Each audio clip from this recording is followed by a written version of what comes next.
नमस्कार मंडळी, श्री स्वामी समर्थ.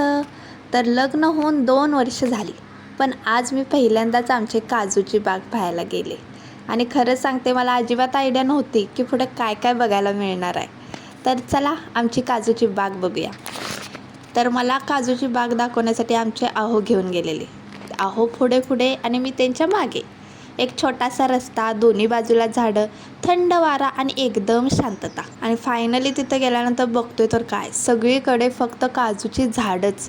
इतकी झाडं की कुठे बघू आणि कुठे नको असं झालं. आणि त्या झाडावर लागलेले काजू लाल पिवळे, इतके फ्रेश आणि सुंदर, काय सांगू.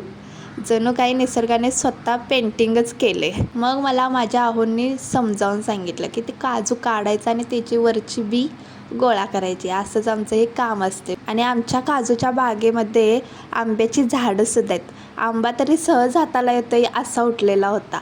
त्यात लोणच्याचा आंबा तरी 1 नंबर. आंबट आहे पण मस्त आहे खाण्यासाठी.